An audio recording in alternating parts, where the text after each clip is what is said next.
आज मैंने अपने गार्डन में तैयारी कर ली है एक नए प्लांट की। तो जी हाँ, मेरे गार्डन में कुछ प्लांट आए हैं जिनका मैं अब यहाँ पर गमले में लगाने वाली हूँ। तो नमस्कार दोस्तों, स्वागत है आपका मेरे एक और नए वीडियो में। तो स्वागत करती हूँ, आप मेरे साथ बने रहिए और अगर मेरे चैनल पर नए हैं तो प्लीज़ सब्सक्राइब कीजिएगा। अगर आपको मेरा यह वीडियो अच्छा लगता है तो प्लीज़ कमेंट ज़रूर करिएगा।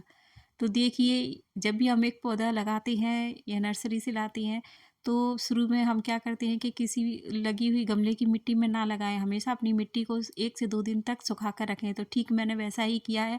अपने गमले की मिट्टी को निकाल करके मैंने यहाँ 2 दिन अच्छे से सुखा लिया है। सर्दियों का मौसम है इसलिए सूखने में भी टाइम लगता है। ये अच्छी से सूखने के बाद ये घर के मेरे किचन से निकला हुआ खाद है। यह किचन वेस्ट से बनकर तैयार होने वाला खाद है। देखिए, बहुत ही अच्छा और बहुत ही बढ़िया और गुणकारी खाद होता है।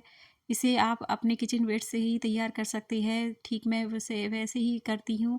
कोई झंझट नहीं है, ना ही इसमें स्मेल आती है और ना ही कुछ, बहुत अच्छे से बन जाता है। तो यह मैंने अपनी मिट्टी में मिला लिया है। इसकी मिट्टी तैयार करने के लिए हमें चाहिए 60% मैंने यहाँ मिट्टी ली है, 20% यहाँ रेत लिया है और 20% ही मैंने इसमें कंपोस्ट खाद मिलाया है आपके सामने। तो आप देख सकते हैं मेरी मिट्टी एक अच्छे से प्लांट को लगाने के लिए अच्छे से तैयार हो गई है, एक रिच सॉइल बनकर तैयार हुई है।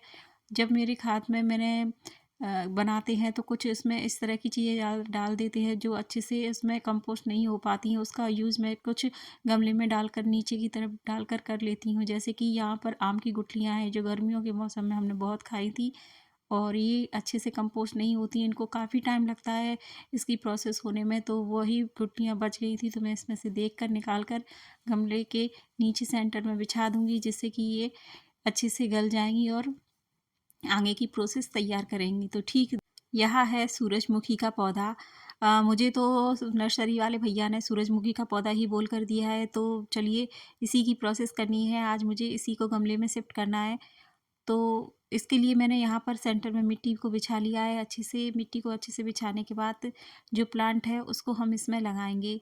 तो हमें जहाँ तक हमारी प्लांट की हमको लेंथ रखनी है उसमें हम मिट्टी को मिला देंगे अच्छी तरीके से और मिट्टी को मिलाने के बाद हम प्लांट लगाएंगे इसमें। तो जैसे कि जानते हैं कि यह सूरजमुखी का पौधा है। अगर आप को सही नाम पता हो तो आप बता सकती हैं। ये इस तरह से इस बनकर आया हुआ होता है, ये ग्रो बैग में नहीं है इसलिए थोड़ा सा मुरझाया हुआ है, क्योंकि 1 से 2 दिन हो जाती हैं नर्सरी वाले इनको अलग करके रख देती हैं। तो ये कुछ मुरझाई हुई कंडीशन में तो मुझे मिला ही था और इसको ख़रीदने के बाद मैं 1 दिन के लिए कहीं बाहर चली गई तो मैंने इसको लगाया भी नहीं, इस कारण से ये और मुरझा गया है। तो देखिए, इसमें जड़ें तो बनी हुई हैं और साथ ही ये चिकनी मिट्टी में बंधा हुआ आया है। तो इसको लगाने से पहले हमें यह चेक करना है कि इसकी जड़ें अच्छे से इसमें बैठी हुई हैं कि नहीं बैठी हैं, वरना ये प्लांट हमारा यूं ही बेकार चला जाएगा, इतनी जल्दी ग्रो नहीं करेगा। तो मैंने चेक कर लिया, इसमें जड़ें तो खूब अच्छे से हैं। तो इसकी मिट्टी को हटा देंगे। चिकनी मिट्टी हटाने के बाद क्या होगा कि इसकी जो जड़ें हैं वह आसानी से मिट्टी में ग्रो कर जाएंगी। तो वही प्रोसेस करनी है। मिट्टी को हटाकर हमने इसमें इस तरह से पौधा लगा देंगे और बची हुई मिट्टी को इसके चारों तरफ फैला देंगे। मिट्टी चारों तरफ फैलाने के बाद यह चेक करना है कि हमारा गमला 4 इंच तक खाली रहे, क्योंकि जब यह प्लांट लग जाएगा इसके 1 से 2 महीने बाद हम इसमें और दूसरी नई खाद डालेंगे तो ये अच्छे से कलियाँ बनाएगा और अच्छे से सर्वाइव करता रहेगा। तो बहुत ही आसान तरीके से हमने देखिए इसको इस तरह से लगा दिया है। अब 2 दिन तक हमें इसको शेडेड एरिया में रखना है, धूप नहीं दिखानी है।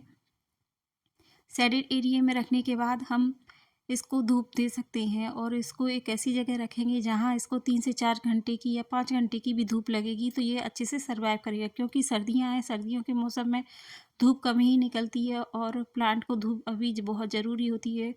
और यह सूरजमुखी का पौधा है तो इसको तो पूरा सनलाइट अगर रखेंगे धूप में तो बहुत ही अच्छा से सर्वाइव करेगा, क्योंकि यह सूर्य की दिशा की तरफ ही चलता जाता है। तो मेरा ये प्लांट कैसा लगा और मेरी ये जानकारी आपको कैसी लगी? अगर अच्छी लगती है तो प्लीज़ लाइक कीजिएगा, कमेंट कीजिएगा और सब्सक्राइब कीजिएगा। Thank you for watching my video.